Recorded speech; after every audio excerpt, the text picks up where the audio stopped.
Good afternoon, everyone. Welcome to the Sports Wave Network and Sports Corner with the Conn Man. I am your host, the Conn Man, and with me this afternoon, I have with me a very special guest.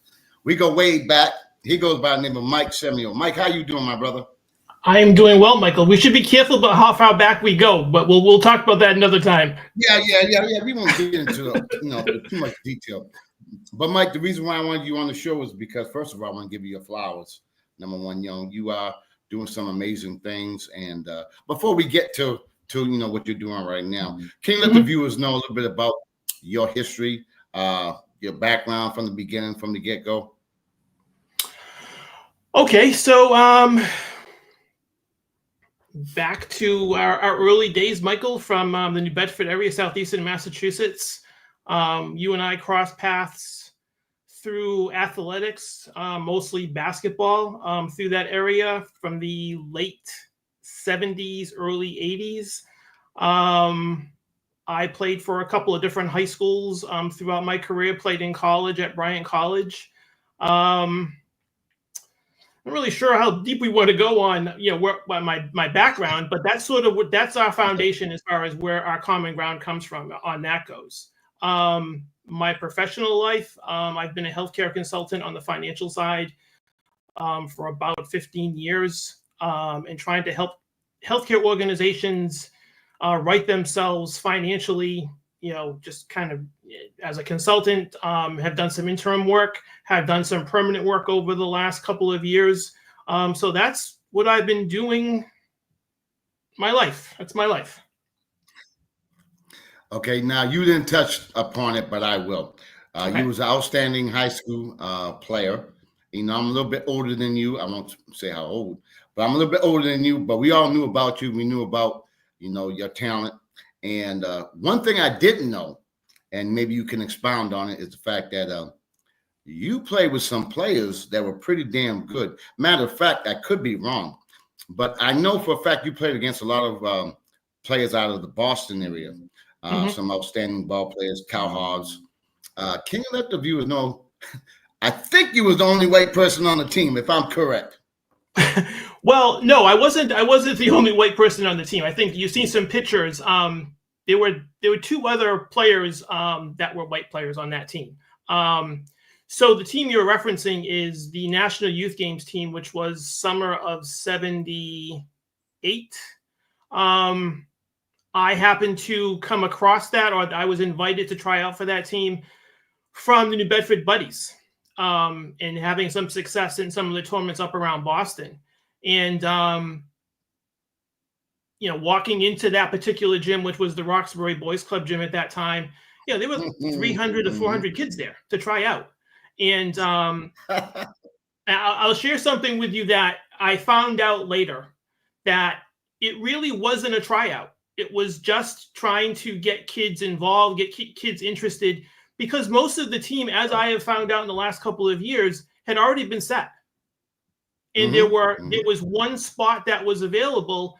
Actually, there were three spots that were available. And couple of kids one kid from Wellesley, one kid from Scituate, and myself were the last three that joined the team. But I had been there from the beginning. They sort of came in right in the middle of what we were trying to do and practicing that particular summer. So I'm under the impression that I have to kind of work hard every single weekend to try to make the team and continue along those tryouts. So we practiced the entire summer. We went down to New Haven to play in that tournament. My teammates, and as I've been writing some of this, Mike, and just doing some analysis on this, I think out of the 12, 9 of us get athletic scholarships to play in college. Two of them actually go on to play baseball in college. So that's how well-rounded we were as far as athletes go. I'm not patting myself on the back here, but the guys I played with, you mentioned Carl. Carl goes on to play in the Big East, which was a big deal. Carl had a great high school career coming out of Dorchester, playing for Jeremiah Burke, and then going on to play at Cambridge Ridge and Latin with Patrick Ewing, and winning one state championship while he was there with Patrick. But I had other guys there that, John Seeley, who is the younger brother of Felton Seeley. John goes on to play at Seton Hall. Gene Newborn goes on to play football at UCLA. He wins a state championship in 1978. So just to go back up a second. So when we come out of that tournament after winning the gold medal, basketball season comes up, and my team, Fairhaven High School, goes to the state finals that year. Gene's team goes to the state finals, and he plays against Durfee, right? So it's the Durfee team, Durfee High School team, which has Kevin Whiting on that team, who's a high school All-American. And that's sort of the last piece of that great team that in 76, 77 goes undefeated and wins the state championship. So that was Ken Fiola and Kevin. The year before was that great story that you have seen, that I have seen, where that Durfee team beats Ronnie Perry and Catholic Memorial in the tournament. But then they go on and they lose the next round to Boston English, and who's on that team, right? So there's a bunch of right. So all these things are connected. I think that's part of the cool part of just kind of paying attention to those things and trying to link up all of that stuff. So Gene goes on and beats that team. He's playing at Lexington High School. So a bunch of us have a lot of good success in high school, and some of us different degrees of success. Timmy O'Shea is on that team. He's a high school All-American. Mm-hmm. He goes to coach a couple of different colleges, but he's at Bryant for a bunch of years and helps that particular university as they're changing from a college to a university to grow. So Timmy was really, a good player, good athlete, turns out to be a really good coach. Carl's at the University of Georgia Tech right now, right? He's in the special assistant with them. He'd been at Rutgers. Just a great bunch of guys. Bubba Raymond was on that team. Bubba goes down to Texas and plays in college for a little while. So there's just a lot of talent on that team. And so we go on to win the gold medal up against some pretty good competition. Again, our history after that is I bump into Carl in the state tournament when he's at Burke. So I see him at different tournaments. I play against those guys. It felt like forever when they were playing for the Titans, or they're playing for Lee School, or they're playing for different teams through those, which were, the quasi AAU tournaments.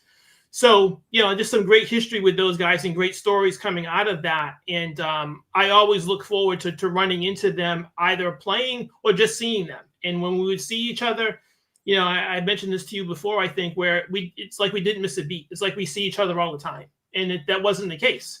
I was the furthest away as far as miles go from those guys and where they were living and where they were going to school. But when I would see them, it was very easy. Those guys were great with my parents. They, always very engaged with my parents. My parents opened up to them. So it was just a great bunch of guys. And it was a great experience to be, as a young kid. We were 15, 16 years old at that time. And no point I wanted to bring out is that I want you to do I guess, maybe compare and contrast, because you were born around this area, Fairhaven, Acushnet, New Bedford, and it was pretty big time out here. But when you go on to Boston, what was the transition like, and how did you feel that you handled yourself? Obviously, you handled yourself very well, but what was the difference in the level of talent going to play in Boston with the likes of all the people who probably had more recognition than you at that time? Michael, hang on one second. My camera just went off. It's okay. Hey, I got a big mouth. I can talk. What I was asking Mike was the fact that no, I can talk. I just can't. You just can't see me. I'm gonna come out and come back in. All right. Okay.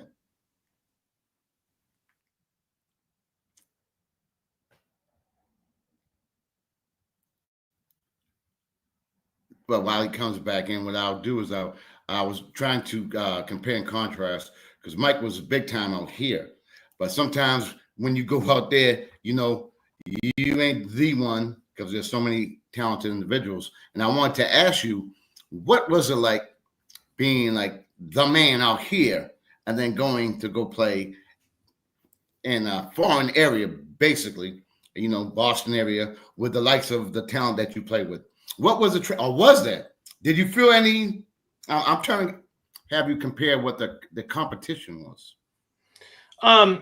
Michael, it was Much different, right? Because just the level of compete amongst those players was really, really difficult. And when I was in 8th grade, I sat on the bench with the buddies when they were playing in the Waltham tournament, and I had never seen anything like this. I had never seen these guys play this hard, even guys that I was around, right? So that team, part of the buddies team, was Michael Borden and Jimmy Hennessy. So those guys were on the buddies team. So I saw them up against that. So you sort of, through osmosis somehow, you see how they perform and how they behave, and you're like, well, this is pretty serious, right? So if you're going to come play here, you have to bring it, and you have to have a level of skill, and you have to really compete. You're competing for everything, right? Those guys just played really hard. So, and it was much different than New Bedford, where it was, New Bedford played a little bit more of a safer game, that particular area. I played for coaches that were very conservative.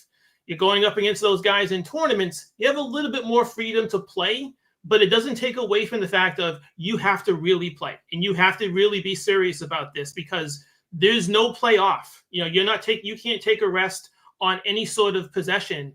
And I really enjoyed that.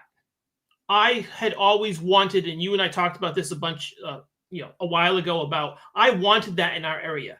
I wanted that ability to play hard all the time, play clean, and go after one another, right? But we're not going to hurt one another. We're just going to play hard. And you didn't really have that, because playing for some conservative coaches, and I understood why.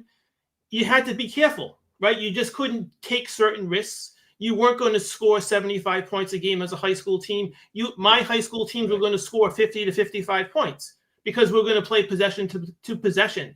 When you're coming up here to play around those teams in those tournaments, you're going to play, right? It's going to be very serious, and you're going to come out of that with a level of experience and a level of where you see yourself amongst those guys.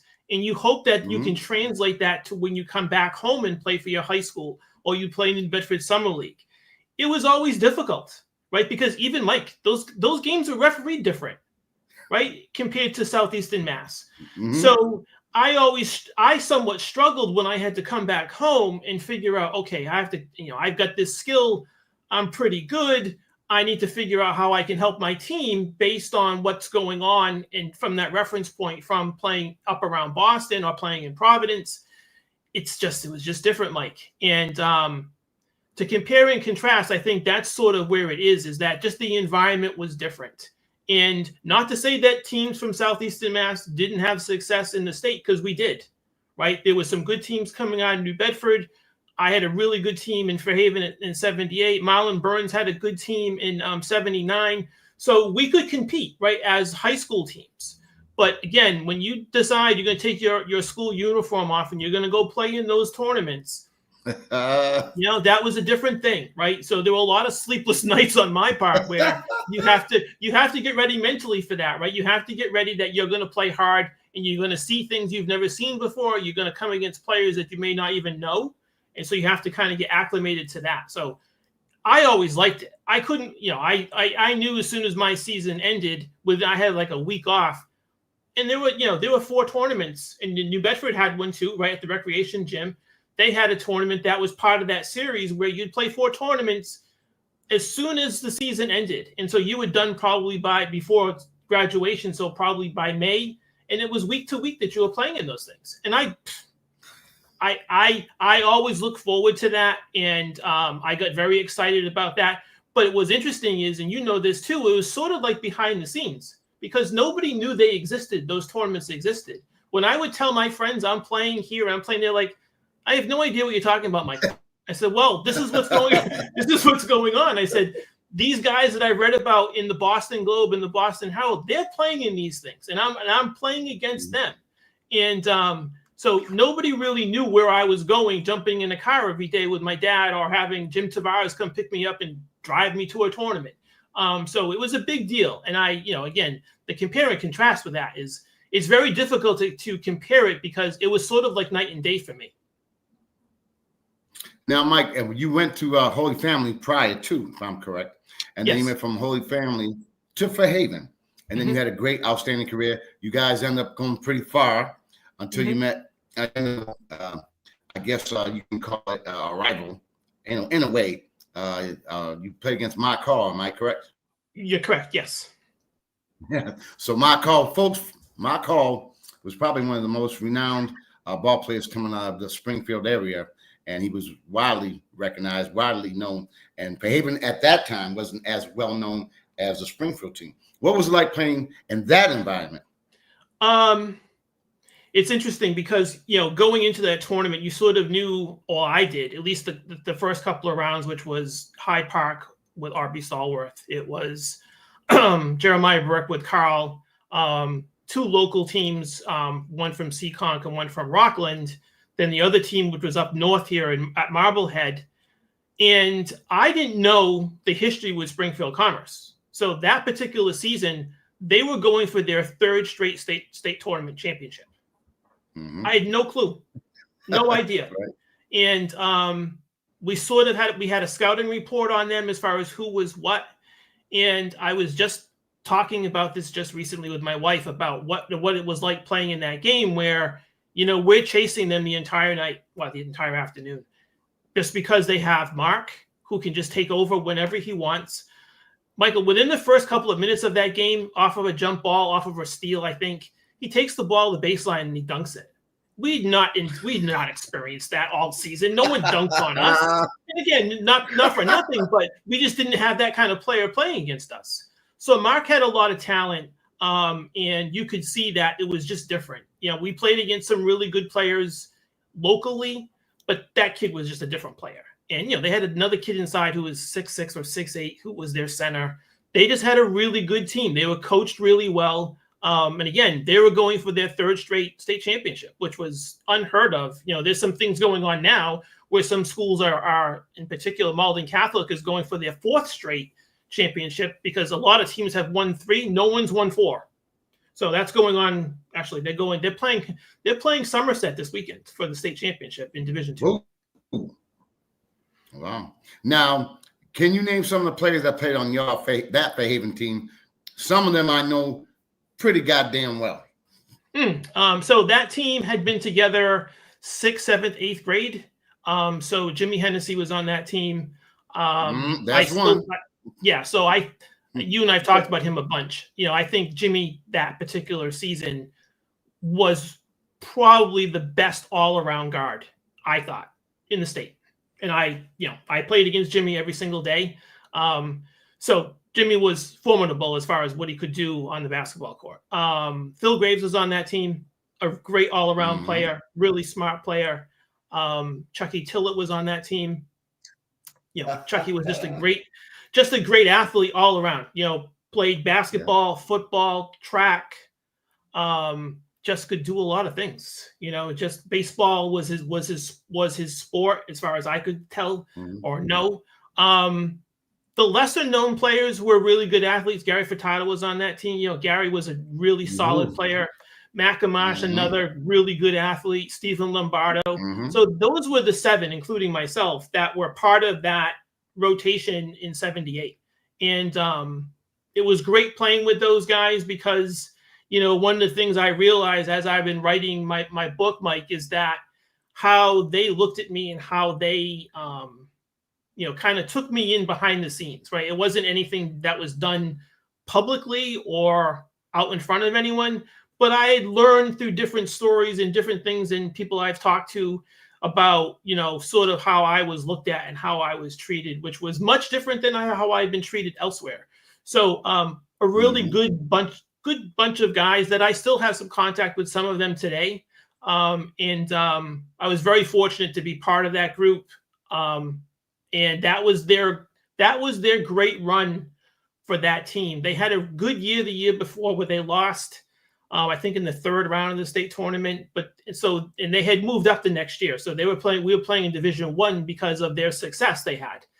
And so that was a big adjustment for them and us to play a Division 1 schedule, and we're a really small school, playing against some really tough competition.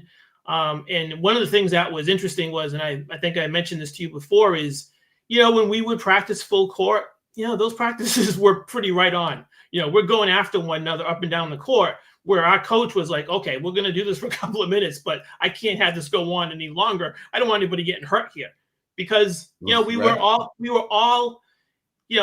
really good players. We had, and a couple of guys on the bench that don't get any playing time, but were solid players. They go to another school, they're probably starting there, in my opinion. So, just a good group. They had a really good program coming through at that point. And, that sort of, launches some other guys, a couple of years later. But that was a really solid group as far as what they could do and what they couldn't do. And one of the things that I've mentioned is that, they just knew who they were. They knew what they could do. They relied on things. They were taught from a very young age a certain way to play. Our sets were pretty simple, but they were successful. And a lot of teams really didn't know how to defend us. And I think a lot of teams were pretty intimidated when we had to defend them. Now, Mike, as you reflect upon your playing years at Fairhaven High School, what stands out? I think what stands out is that, for me, coming from Acushnet and looking at Fairhaven from a distance, as I just mentioned, just the program that they had, right? That they had certain things that they would do, and you could see it and how well it worked. And they just knew each other, and they knew how to play. They knew how to work through those systems. So I was super excited, and I was anxious to be part of that and be a player within that particular philosophy or methodology, whatever word you want to use, because I was coming from an area where I had okay coaching coming out of Acushnet. I played for Jack Brieger for a year, he was a different coach than Wayne Wilson, and Mr. Brieger had a certain way of doing things, and Mr. Wilson had a certain way of doing things. So that's what really stood out to me, was I had to really adapt to become a different player, and how my skill set went into that. But I was really excited to learn that. I really wanted to be part of that because I saw it work, and I wanted to be able to actually execute those things. And I was young. I was a sophomore and learning all of this on the fly. And that's what really stood out to me playing for that group. Now, Mike, you had an outstanding high school career. Now, a lot of people in your situation really don't know where they're going to go to school, what they're going to do. Mm-hmm. What was going through your mind after you graduated high school? Where was you going to go? What was you going to do? What the future was going to hold for you?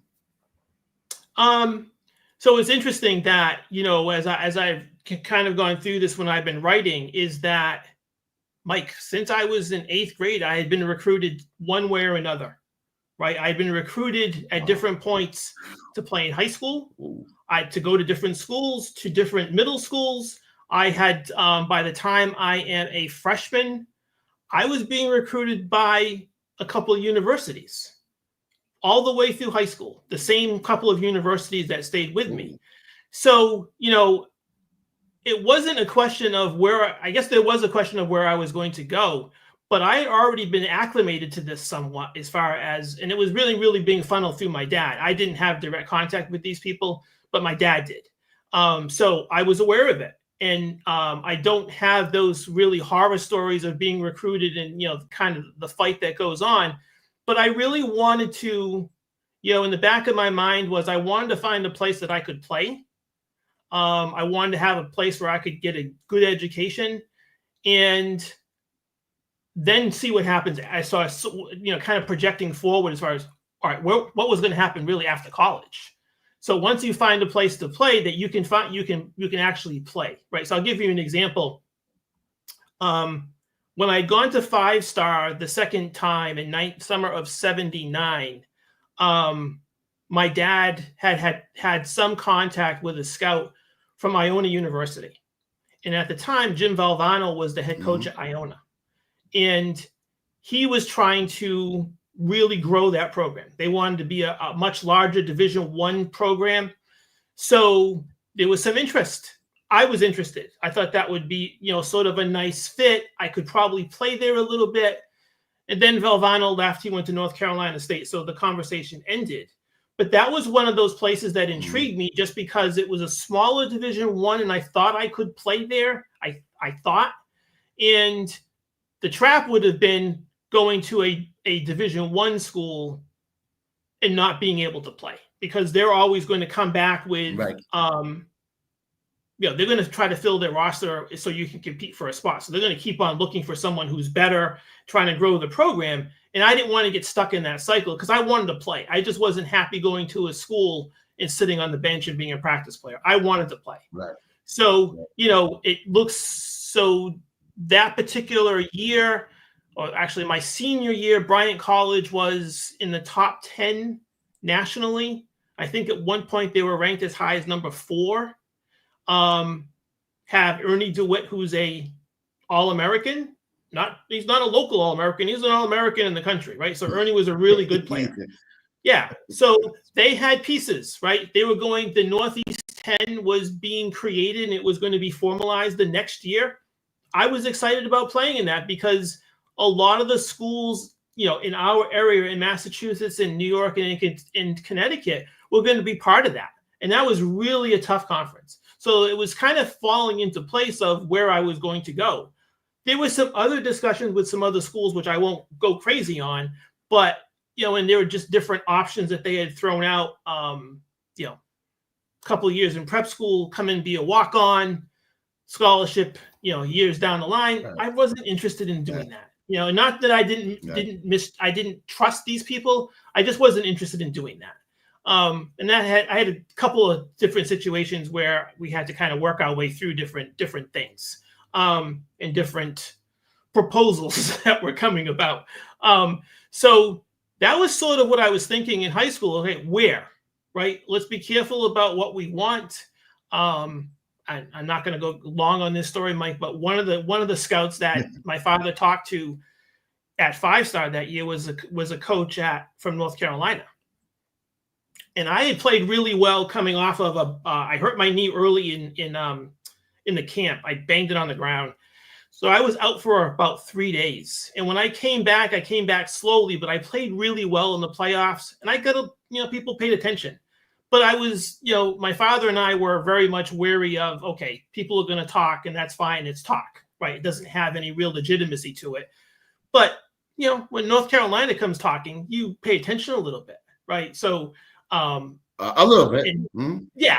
So, Mike, again, I'm projecting it, right? So if that ever occurred, and my wife had teased me about this just recently, that, that 82 team is playing in the Superdome for a national championship. And not that I could survive there, right? I probably would have been cut just because of the fact I couldn't play amongst the competition they were recruiting. But it's nice to think that, I could have been on the bench in 1982 in the Superdome when they win the national championship. It's a nice story, right, but it's not true, right? It doesn't happen. But those were the things that were going on, right? So you just, as a kid, you can't get wrapped up in that, right? You have to be careful about where you're going to go, what's best for you overall, what's best for your family.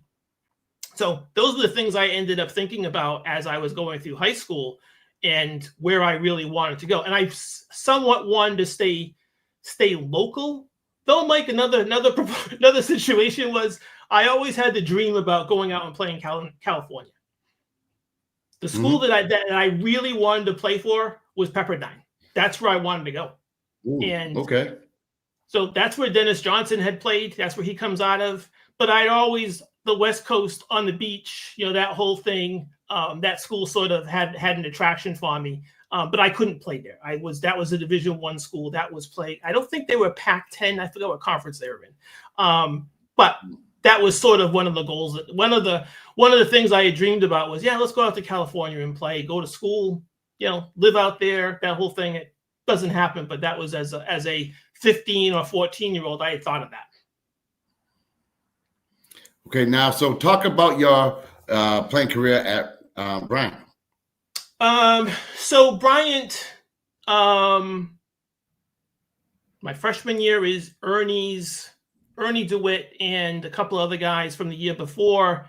That's Ernie's senior year. We do relatively well in our conference, not as well as we thought we would do, right? So we don't go very far in the NCAA tournament. I think we lost in the first round. The next year I come back and I'm about as healthy as I can be. First game, Mike, I blow out my ankle. Oh. Yeah. I was like, geez. I came back to school really in good shape. I had learned a lot from the year before with those guys, those seniors, about how to prepare, how to practice, how to play. So foot's not good. I have a relatively good year, but I'm still dragging the foot around. I can't do a whole lot.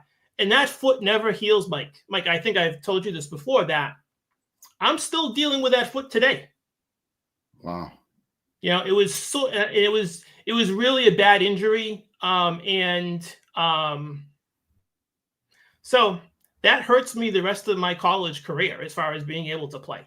And that really disappointed me, that I thought I had the ability, I had more of a ceiling to go to as far as a basketball player. But physically, I started to break down. And that was some of the issues I had coming out of high school. Really unbeknownst to me, because I had a back injury my senior year, which was really coming out of playing tennis. And I didn't know this. I didn't know the connection to this. And I started to, that particular summer in between Bryant and Fairhaven and graduation from Fairhaven, I started to have issues with my feet, where I was spraining my ankles just at weird times. And so, again, I'm not making any connection to anything. And that injury, when that injury occurred, which again was a lower body injury, I was not having the same issues with my back I was having in high school, but I was having back issues throughout, where my trainer was really helping me with that, with treatments and exercisers and stretching.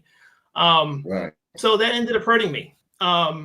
So sort of short-circuited my college career, but I had really shown some really good, and again, not patting myself on the back, I had shown some flashes where I could be pretty good. And I knew this in practice, because I was practicing really well before the injury. I started to practice a little bit better as time went on, trying to deal with the injury. Because Mike, I had injuries in high school, as you did, where you sprain an ankle, you twist an ankle. And for me, I'd never had that kind of injury in season. So I'm getting treatment. And I can remember, Mike, and I wrote this in my book, I can remember my trainer saying to me as I was going through treatment, he said, Coach wants to tape you today and get you on the floor. So this is like 4 weeks later. So it's not like it's short period of time, but it's taking a long time for this to heal. Mike, I'd never had pain like that before. I'd never had pain where I could run straight ahead. I couldn't stop and turn and pivot and do all that other stuff. So, it was really the first time I had to figure out emotionally, how do you play with an injury? How do you play with something that you're not able to really, you're not yourself? And right. So that was the year that we had a Christmas tournament, which was then called the Providence Civic Center. And they had an elevated floor put in on that court. So this is where the Friars were playing at the time, the Providence College Friars. So the floor had a little bit of a bounce to it. And Mike, I can remember going down, running our offense. And part of that was the point guard was going inside and setting a pick. And I can remember setting the pick and the floor bouncing back up into my foot. And it wasn't anything dramatic, but it was enough where it vibrated into my foot. Yeah, it's like you get your eyes sort of just glaze over because you're dealing with pain all the time in that foot. That's how bad that injury was. And so, I sort of just limped around the rest of my career, which was not a good place to be. Because again, I thought if I could have some really good results, I thought I could go play in Europe for a couple of years. I thought I could be that good. Now it doesn't happen just because of the foot, and I sort of get discouraged with playing in general because of what I was dealing with. So it was disappointing that I sort of kind of wrapped it up that way in my head as far as what I could, what I couldn't do. But it's not a what was me story coming out of college. It was just one of those things, right? You and I have a zillion friends who have been hurt playing in high school, got hurt playing in college, and you just had to kind of deal with it. And you have to move on. I just had never experienced that before. It was just really weird going to college and experiencing that. If you put $1 million in the middle of the table, I wouldn't have thought that would have happened. I would have bet no. I'm in good enough shape. I'm a good enough player. And Mike, it was a play that was I'm by myself. Came through a trap at half court, sprinting to the foul line. I pull up, take a jump shot, which I have done 1,000 times. And when I landed, my foot just buckled. I didn't land on anybody's foot. It was just me. So I didn't land right. And that comes back to lower body injuries, which is somewhat attributed to the back issues I was dealing with, unfortunately. Now, Mike, I'm gonna ask you a question. I kind of know the answer, but a lot of times, like when I have people on my shows or I talk to people, because we both know everybody. A lot of times they regret what could have or should have been. Do you have any regrets about your collegiate career? Yeah, I think I do, just because of what I just talked about, right? I regret the fact that I couldn't get that foot to heal right. I couldn't do certain things. So I guess it's a regret. But I think regrets are really, based on decisions, not so much what happens to you. So as far as regretting any decisions, maybe the regret I have is I wish I had handled that particular injury better emotionally, and not let it impact me the way it did. But again, you're dealing with a young kid, right? We're 22, 21 years old, and you're having to kind of wrap your head around that. And I had never experienced that, as I said. So I guess that's probably the regret I have, about not being able to handle that the way. I'm not even going to say the way I should have, but just how it came about and how I was able to process it in my head. Where again, I had rebounded from other injuries through high school, but again, they were off season. They weren't in season. Now I'm being asked to play, and that caused some drama for me as far as, because when when that came to me, I was like, he wants me to tape and play today? Really? So I guess that's the regret. Decisions that were made to go to that particular school, no. But I just wish I could have rebounded better from that. So that's the regret that I have, is just being able to do that. And there's some other things that are attached to that, as I just mentioned, that I couldn't do. But I guess that's the regret. But something, you had the wherewithal to complete your degree, which is utmost importance, whereas a lot of players who might be in your situation might just, kick the bucket. But now, before we get into your book, which is what we want to talk about, we got to go back a little bit. I got to go back to this one. I got to go back.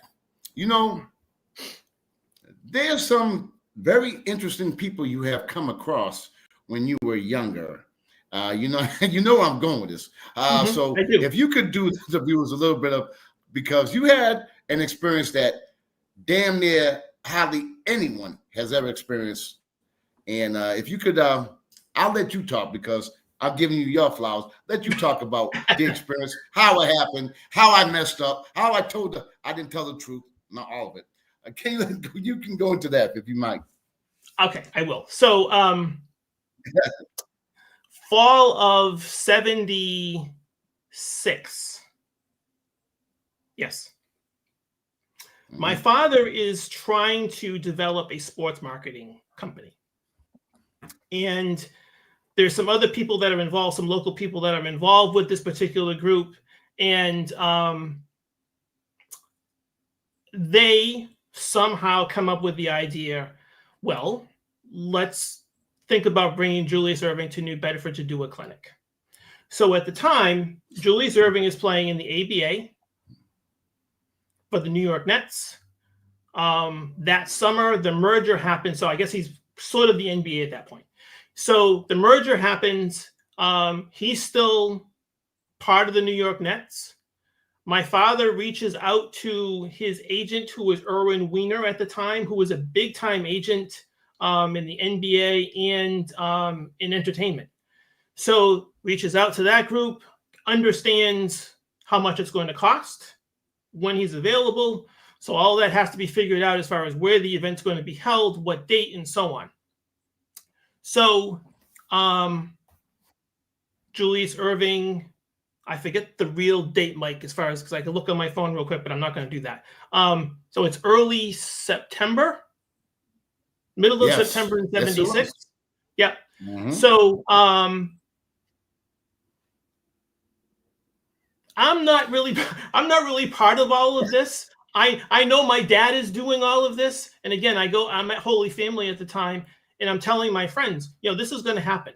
They're like, no way. I'm like, yes, this is going to happen. I said, there's enough noise in my house about this between my dad and everybody else that's involved. And sure enough, mm-hmm.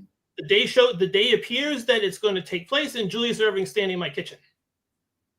And I'm watching, what was interesting is I'm trying to be casual about all of that. And I'm watching these other men in my house who are trying to be casual about this. And they're sort of pulling it off. I know I'm not. So Julius Erving's there for a period of time. Then driven to New Bedford High School and does a clinic, right? So this is where sort of your story comes in as far as what goes on there. So before him doing his clinic, there was a semi-pro game that took place with a bunch of local guys that you and I both know.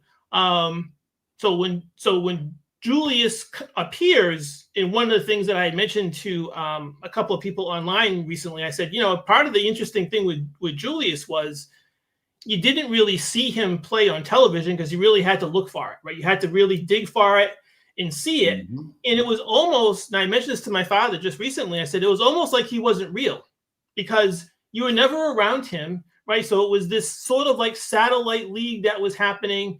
So anyways, he's in my house, spend some time there. There's a bunch of pictures that I've shared with you as far as him being there. Mm-hmm. I've been able to get a copy of the ticket for that night. I think I've shared that with you also. So clinic takes place. You're involved with that clinic as far as participation with him and some other local players. So what I've learned recently, because I pushed some people on this as far as, okay, how did this happen? Why did this happen? Mm-hmm. All this stuff. Unfortunately, right?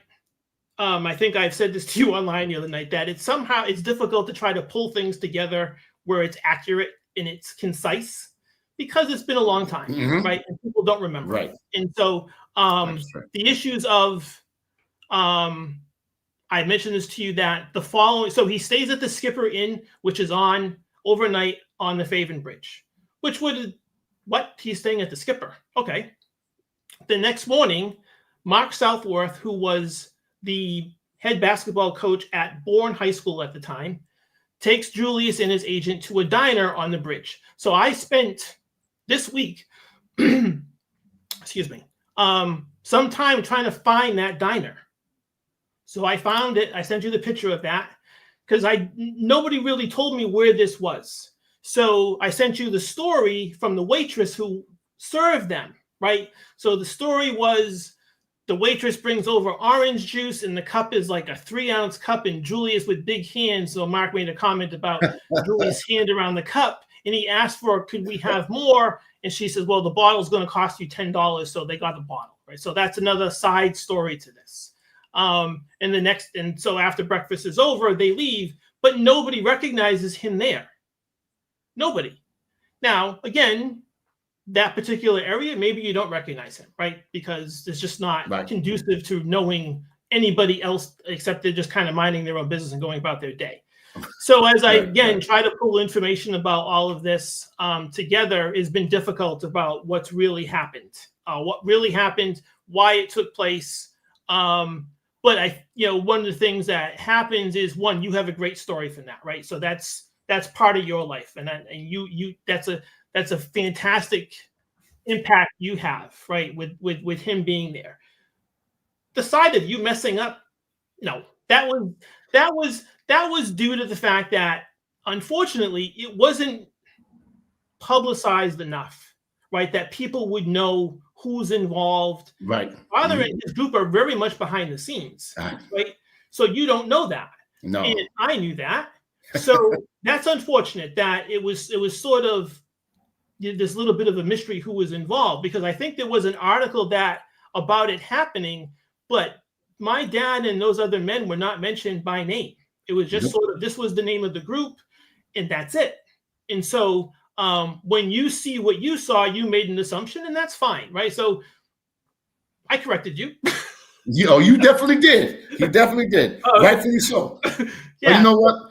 I just want, again, I did before last time we spoke about this topic, and I owe a debt of gratitude to your dad and the fellows with him to have the concept, the idea to bring not Joe Blow, Dr. J to New Bedford High School. And I think at that time, as long as I can recall, I don't think it was anyone come close to his level of talent, notoriety to ever come across New Bedford High School. That's my opinion. Maybe I'm wrong, but anyway, folks who are watching this, I don't know if you know, back then it was like only 3 TV stations. So Dr. J was larger than life. So when he came in, he looked like a action figure, and to actually see him in person, it was unbelievable, and he did not disappoint at all. But again, I want to give a big shout out to your dad and the people with him to give so much joy to so many people who had the opportunity to go see something that they probably never will see ever again. So my dad has one last thing. Like, my dad has or had the ability to sort of see big picture things, and he did that with me throughout high school and into college. So strategically, my dad was pretty good at maneuvering around certain things and kind of just moving me forward through different projects or different teams and so on. So the Julius Erving thing that's really big picture. That's really an ambitious thing to do. And being able to see that, right? To be able to see that, and I don't know, and maybe I'm projecting more than I should, but I don't know, was there a bigger athlete in the world at that time than him? Maybe Pele was, wow. Maybe Muhammad Ali, in that group. And that's maybe Muhammad Ali, maybe. Yeah, so that's a great group to be part of, right? Yeah. So, and if you look at that particular story, not that anybody knew this, but 3 months later is that trade that happens, or the buyout that happens, where he ends up with the Philadelphia 76ers. Yes. And you didn't see that coming. We didn't know what was going on behind the scenes and all of that. And I don't know. I'm assuming he did, but that's not going to come out in our situation in running across it.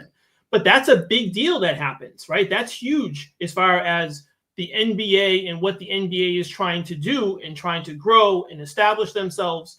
And at that time, he'll become face of the league, right? And he's the face of the league really until Magic and Bird.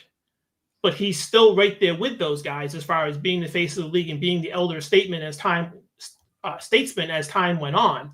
So that's my dad. My dad was able to see those things and being able to take advantage of that.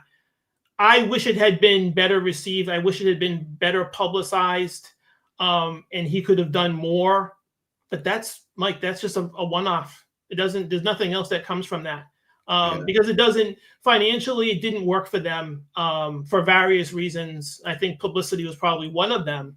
But all in all, for you, for me, for the area to see that, and one of the things that comes out of this, which was bizarre for me, when I was the summer before I go to Bryant, I had been invited to be a counselor at the All New England basketball camp down in Connecticut.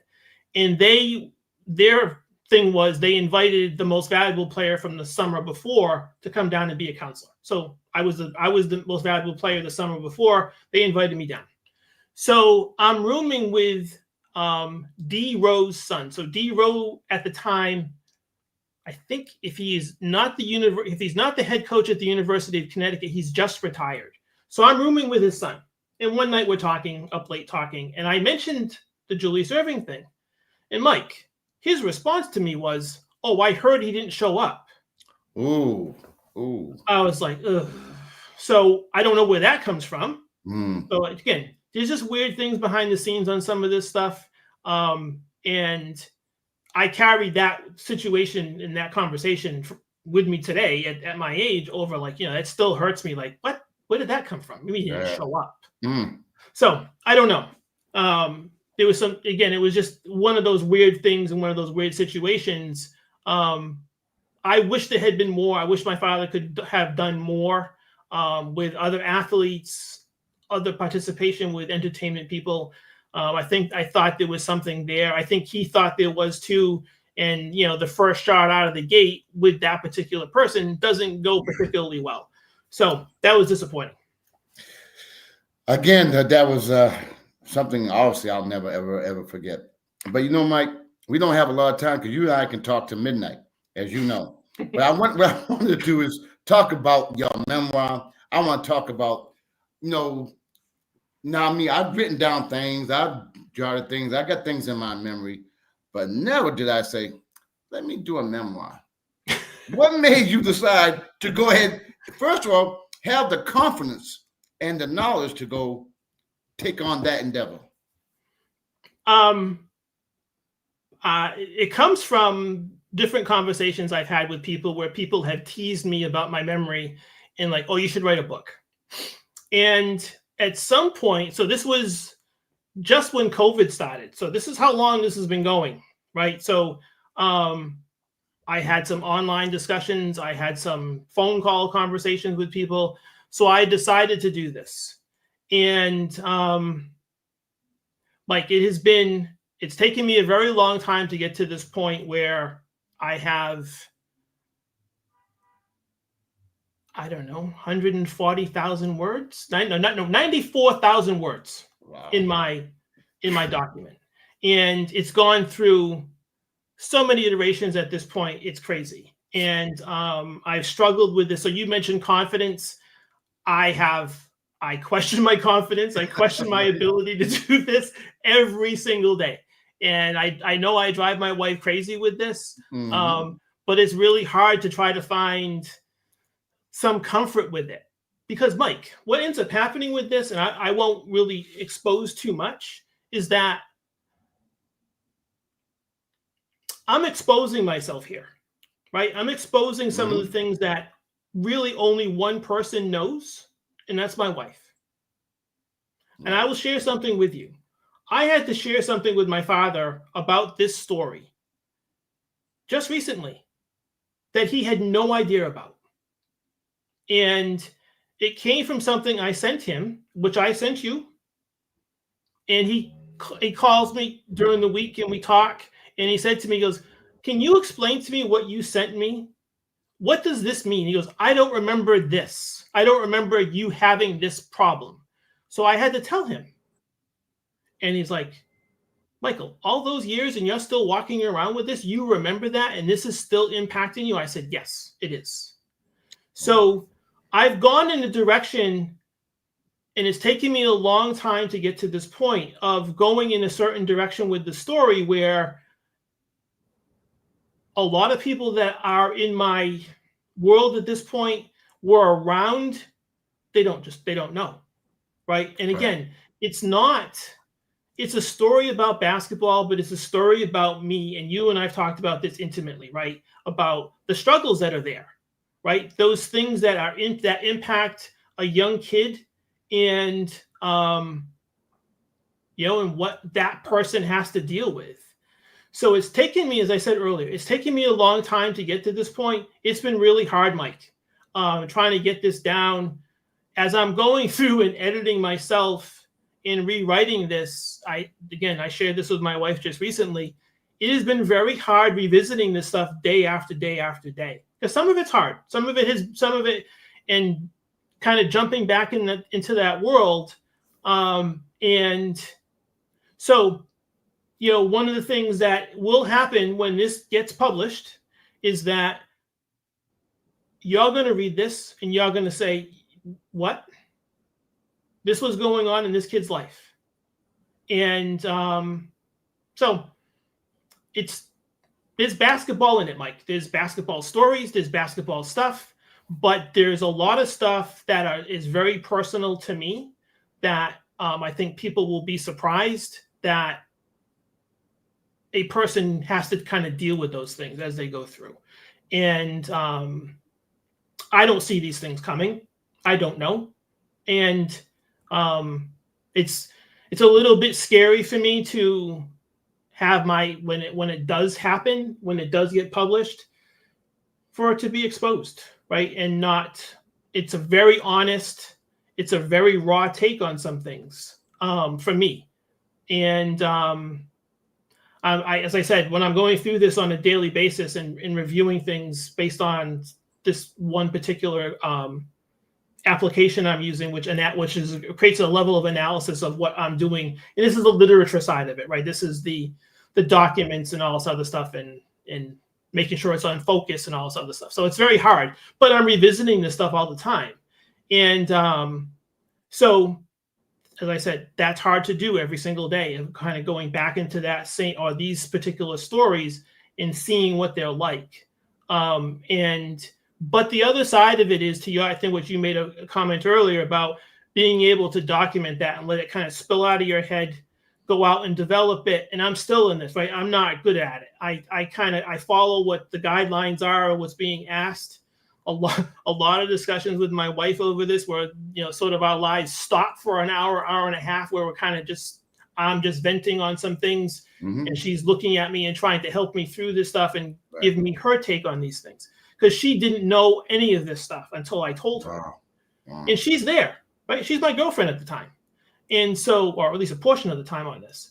And it's difficult, right? It's just hard. And I don't mean to make this sound any more dramatic than what it is, but it is a very honest, raw story that I hope people will see it for what that is. I think they will. I just need to finish. This has been a long time, as I said earlier, going through this and trying to create this thing. And I have my hands on it, and I'm getting there to finish. And maybe that's part of one of the issues I have, is I'm having trouble finishing, because maybe I don't want to let this go. That's something I've thought about and not slept with, and not being able to sleep with, right? So there's all those dynamics, Mike. This is not something that I saw, but I put myself in this position because I thought, you know what? Telling basketball stories is fine. But there's another story here that I think if I can do it, if I can get it out of my head and get it on paper and see it, I can probably tell a story. And maybe, and I think I've said this to you in our past conversations, maybe someone can see this, and if they're going through something, maybe this helps them. That's why I wanted you on the show as well, and to discuss your memoirs. For folks who are watching this, why should they even read your memoir? Why? What, Mike, I'll be honest. No, I know. I'll be honest. Mike, what do you envision? You know me, I'm gonna read it. You know, I'm different. I'm out the game. But for someone who don't know you, or is just tuning in, or what would you hope that they can come out of reading your memoir? What do you think they can come out with it by reading your reflection? Yeah, I hope. Let me start with this, Mike. I don't have any idea who's going to read this. I have no idea. I think there's going to be a lot of people. Yeah, I believe you will. I hope that's the case. What I hope someone comes out after reading this story is, or why they would read it, is you might have some interest in someone who was young, who had some early success as a young athlete, and you might be interested in that story. You might be interested in the path that person takes. There might be some names in there that you might know, and how did that play? And you might be sitting there thinking, I know this story. I know him. I'm going to read it. And then again, not to give too much away here, but part of that is, again, it's an honest story that people don't know. And so I hope that's why people pick it up. I hope someone sees it and says, okay, I know him. I was around. I know his family. I'm going to take a look at it. I'm going to read it. And the challenge for me, Mike, as someone who wants to write, who wants to be an author, is how do I get someone to read it that's not part of our circle, Mike? Exactly. I think that's where it comes in, as far as I hope I can actually project this. I can write this well enough be consistent in my writing where maybe someone sees it, reads it, and says, oh, I went through the same type of thing this kid went through, and I'm going through it now. I'm going through it now as an adult. What did he do? How did he find his way? Those kinds of things. I hope maybe it can help someone know that, again, my story is not unique though, right? There are other stories that are out there about people who had challenges as they were going through as a young athlete, older professional, whomever, right? So those stories are there. So maybe those kinds of things, maybe someone who has a kid, maybe someone who has a grandchild, a nephew or a niece, or someone who's fighting through something and saying, you know what, this is what this person was part of. This is what this person, how they dealt with it, the support system that he had as far as dealing with some of this, with family, with coaches and things like that, and trying to help. So maybe that's what it is. Maybe, hopefully I can project that. And, you know, I've gone out and I've asked people's opinions on these things, but I've also been very safe, Mike. I haven't gone really outside of our circle, the people that I'm comfortable enough that I trust their word. So that's going to be the challenge, right? I'm going to have to market myself well enough, get myself out of that particular circle and say, and go again, going through another level of exposure on these things with people who don't know me. You know, in closing, Mike, is there anything that maybe I did not ask you, or something that you wanted to convey to the audience that maybe I didn't bring up? Is there something that you want to leave the viewers with? Well, I don't think you left anything on the table, Mike. I think we're good as far as content goes, as far as what we covered. I think so. Yeah. But I won't go long on this, I know, because we're running out of time, or we've run out of time. I hope so. My projection on this is my last statement here is I'm trying to organize all of this so I can do some marketing through the summer.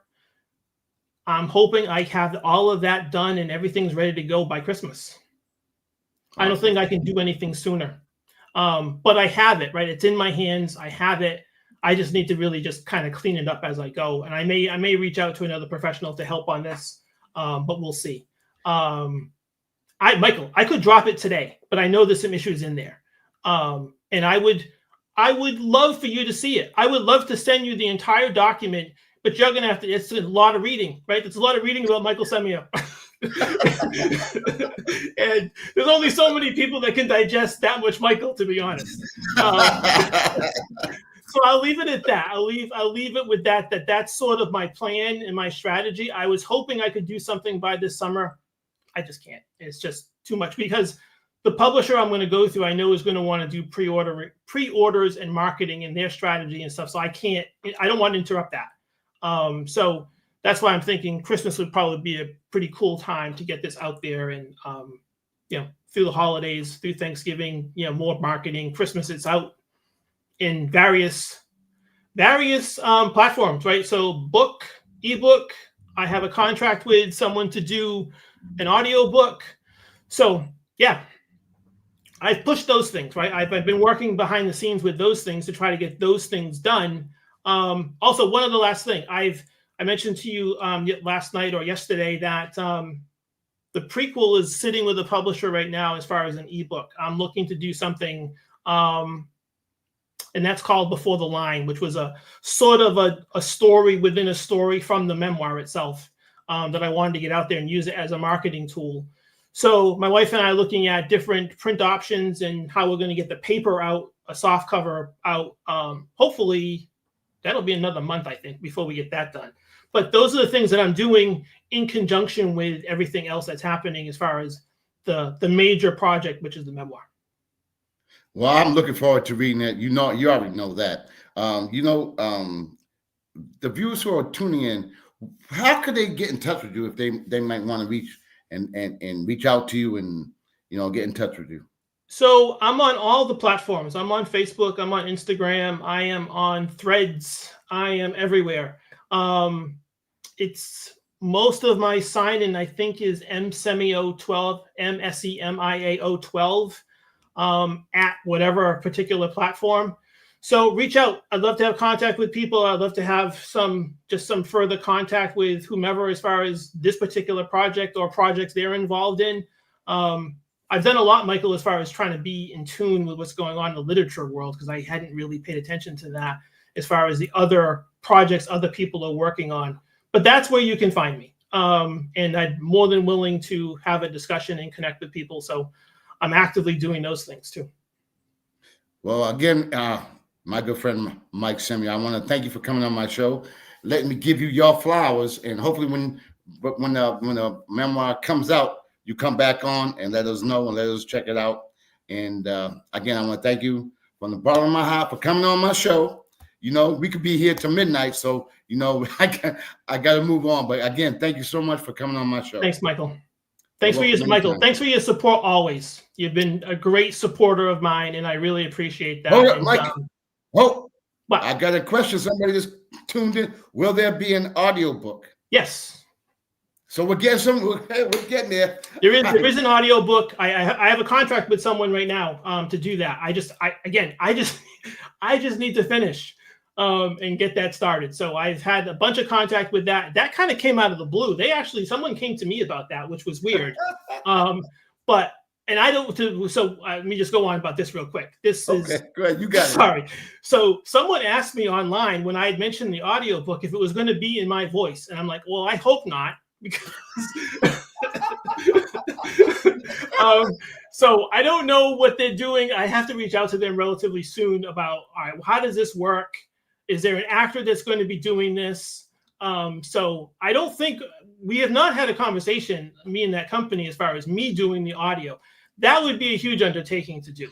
Michael, I've listened to this book a couple of times online, and that's 6 hours. It's 6 hours of listening, and that's about right with this size book. And it'll probably get a little bit smaller as I go and edit things out. But that's a long time. That's a good size 6x9 book, you know, and the ebook and then the audio book on top of that. There's a lot of material. There's going to be a lot of Michael Semio floating around coming next Christmas. I have to do this, right? Because I've gone this far. I'm not even sure what percentage I'm at as far as am I 65, 75% done. And there's been a lot that's happening, right? So, you know, between the marketing you've seen that I've attempted to do, pull other people in, I'm trying to keep that awareness there without being hopefully annoying. No, I don't think you could ever be annoying, Mike. I hope not. You're very knowledgeable and very entertaining. Again, thank you for coming on my show. You know, we'll be talking off air and whatever else. Right, so thank you so much for coming on my show. Thanks again, Michael. Take care, Mike. Bye. Now, folks, you know, it's been an honor to have my boy, my friend Mike Samuel come on my show. You know, he's doing some great things. And, you know, I always end it. You know, I always come my little story at the end. But Mike was an outstanding individual growing up as far as his playing ability. And sometimes when you're that special at such a young age, you get heat from your peers and people from surrounding areas looking at you and whatever. So he's been through a lot. So I'm looking forward to seeing and reading his memoirs, because I think it's going to be very special. And he's a special person, and I wish him nothing but the best. So again, thank you guys for tuning in to Sports Corner with the Conn Man on the Sports Wave Network. We'll be back next Friday with a very special guest, my man Paul Despera. I'll be quick. Paul Despera is a nationally known interpreter, I guess you can call it, of basketball officials. And what he does, he breaks down officiating, very basic, very easy going. Excuse me, and we're going to dispel some rumors, truths. We're going to talk about things that, you know, the avid referees, those who might want to become a referee, those who are referees, you're going to learn something. So stay tuned next Friday, 6 p.m., right here on the Sports Wave Network on Sports Corner with the Conn Man. Thank you guys for tuning in. See y'all next week. Stay safe. God bless.